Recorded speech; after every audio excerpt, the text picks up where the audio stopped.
Para esta manualidad vamos a utilizar palillos de los que tenemos en la cocina. Y lo que vamos a hacer es cortarlo por la mitad. Yo lo que hago es cortar todavía un trocito más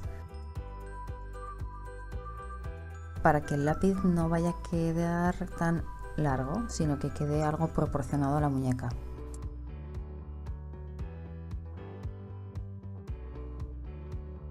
Aquí podéis ver la diferencia de tamaño entre los dos.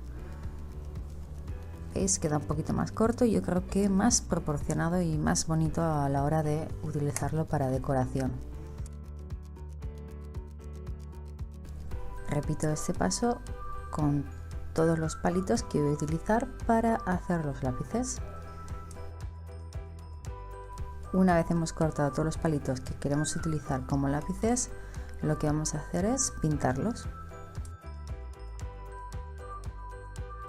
Para pintarlos podéis utilizar rotuladores, como voy a hacer yo, o pinta uñas, pintura acrílica, eso ya a vuestro gusto.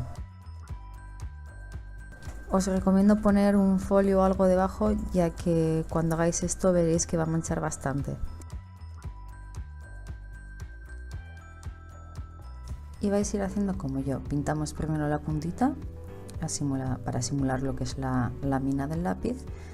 Y luego dejamos un pequeño trocito sin pintar y el resto, como veis, lo pintamos todo.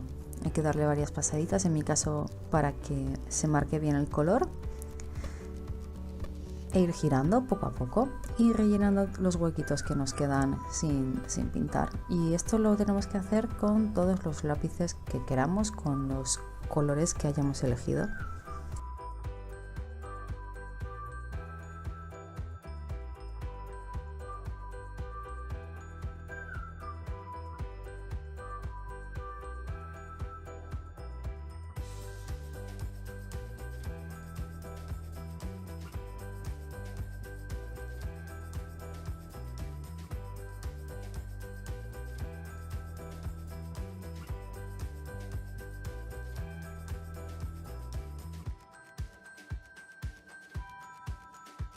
Yo he hecho todos estos lápices, como veis, de diferentes colores, y la verdad es que quedan súper bonitos, súper bien, y son muy agradecidos a la hora de fotografiar, acompañando a diferentes escenas, pues para dar un toquecito de color.